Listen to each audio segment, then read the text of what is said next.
Assalamualaikum warahmatullahi wabarakatuh. Halo teman-teman, balik lagi di channel aku Filsmana. Kali ini aku mau menceritakan mengenai pengalaman pribadiku di kantor yang ternyata dikirimi sosok kuntilanak.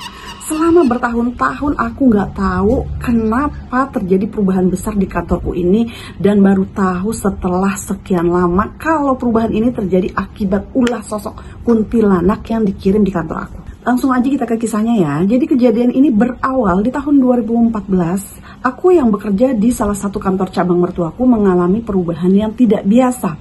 Kantor yang selalu ramai, setiap hari tuh kita selalu ada klien beberapa orang, tiba-tiba mendadak jadi sepi.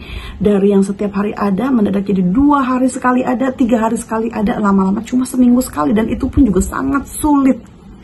Gak cuma kejadian itu aja, marketing tuh tiba-tiba menjadi males gitu loh, terus ngantuk masal gitu. Kalau apa tuh kayak ngantuk, jadi mereka tuh kayak nggak punya semangat untuk bekerja, dan seringkali hal-hal kecil itu membuat mereka jadi ribut gitu. Kalau ditanya alasannya tuh alasannya sepele, tapi ributnya tuh udah kayak orang terjadi masalah besar gitu. Seringkali kita masukin karyawan baru, dan kejadian itu selalu berulang lagi, sampai akhirnya di tahun 2016 aku meminta bantuan suami aku untuk merekrut ulang karyawan. Jadi kita benar-benar refresh dari nol, kita masukin karyawan baru lagi. Tapi kali ini kita pakai metodenya adalah kita mewajibkan semua karyawan itu wajib bisa ngaji. Kenapa seperti itu? Karena memang kita mau adakan pengajian rutin. Qadarullahnya kita tuh dapat karyawan 3 diantaranya itu jebolan dari pesantren. Jadi memang ngajinya tuh bagus banget.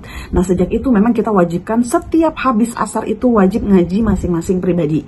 Dan setiap kali malam Jumat itu kita selalu ngadain pengajian kayak pembacaan Yasin ba'da maghrib. Bahkan sebagian dari mereka itu setiap kali pagi datang itu mereka melakukan sholat duha di kantor. Masya Allah tuh aku seneng banget. Sejak saat itu mulailah kondisi kantor tuh berangsur pulih, membaik. Udah nggak ada ketegangan kayak dulu lagi gitu. Udah mulai bagus, income-nya juga bagus, marketingnya juga udah bagus, nggak ngantuk lagi. Mereka rajin ibadahnya kan kayak gitu. Tapi ini nggak berlangsung lama. Di tahun 2018 kembali lagi kejadian seperti itu terulang.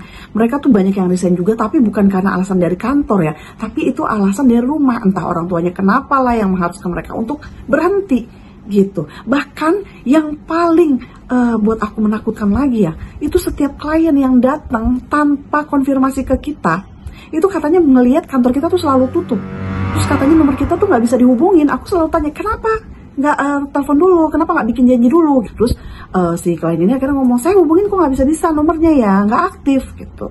Saya datang langsung ke kantor, kan kita ada di salah satu mall ya. Saya datang ke kantor, ke sana langsung, kok kantornya tutup. Saya sampai muter-muter, kok tutup gitu. Kan aneh, padahal kita setiap hari buka gitu. Dan nomor kita selalu aktif. Nah, sekalinya yang bisa kontak ke kita untuk bikin janji, udah oke, dia mau datang. Itu bukan cuma 1 orang ya, tapi ini ada 3 orang. Itu katanya tiba-tiba celaka karena musibah. Ada yang, Pak nggak jadi datang ya Pak ya? Gitu. Dari salah satu karyawan kita kan menanya gitu ya, follow up ke si kliennya kan. Nah, itu juga dibalasnya sore ya. Aduh maaf ya, tiba-tiba aja saya mau jalan, kaki saya nggak tahu digigit apa ya, kayak ada bekas gigitan terus bengkak, sakit, saya nggak bisa jalan. Kan aneh. Ada juga yang udah mau jalan, tiba-tiba saya ditelepon katanya anak saya sakit, saya harus jemput ke sekolahnya. Pokoknya ada aja musibah, dan itu sama. Aku jadi berpikir lagi, kenapa lagi-lagi terulang seperti ini gitu. Kemarin waktu anak-anak kantor ini semua semangat pada ngaji, itu memang beda ya. Udah mulai berubah hawanya, terus lebih sedikit adem gitu. Ini kok panas lagi. Di akhir tahun 2018, temanku yang seorang indigo namanya Yayang, itu dia akhirnya ikut join masuk ke dalam kantor aku. Nah, selama 2 bulan ini si Yayang ini ngejalanin amalan dari suami aku untuk mengendalikan sensitivitasnya. Karena kan dia tuh awal-awal tuh sering banget kesurupan. Bukan awal-awal aja sih, tapi memang dia tuh ternyata selalu kesurupan kalau dia datang ke tempat-tempat yang baru. Nah, udahlah 2 bulan lah itu akhirnya si Yayang bisa mengendalikan sensitivitasnya, nggak gampang kemasukan, dan bisa mengendalikan sosok-sosok apa yang misalnya mau masuk, ditahan lah sama dia. Sampai suatu ketika sore, waktu itu kita habis sholat zuhur ya, tiba-tiba tuh ngelihat hal aneh. Jadi di kantor aku itu kan ada kayak wallpaper yang stikernya itu nggak nempel ke lemari ya, di belakang lemari rak-rak gitulah, rak-rak pajangan. Jadi kayak masih nempel lah lengket-lengket lainnya gitu. Kok aku ngelihat gini, aku bilang lah sama si Yayang itu habis sholat, Yang itu apa ya?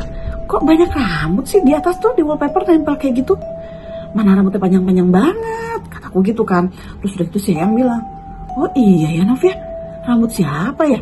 Kan kita semua pakai jilbab ya, anak-anak juga pada pakai jilbab, kata saya yang gitu kan. Nah makanya dari itu rambut siapa? Kalau rambut cowok juga nggak mungkin, karena itu rambutnya panjang. Kalau cowok kan rambutnya pendek-pendek. Nah kayak gitu. Terus akhirnya kita memutuskan untuk bicaralah ke suami aku, menceritakan mengenai rambut yang ada ini. Kan cukup aneh, dan itu benar-benar aku sampai memastikan, coba dipastiin dulu deh itu benar rambut manusia itu atau itu sapu ijuk. Aku pikir kan kayak gitu. Kalau dipikir terus kata yang nggak mungkin sapu ijuk, lo kan nggak pakai sapu ijuk kayak gitu di kantor, kan pakai sapu ijuk yang berwarna ini loh, yang kayak model kayak sikat gitu loh, karena kan bawahnya kan tuh kayak karpet gitu ya. Udah akhirnya kita ketemuin lah suami aku, kita bilang lah ke suami aku.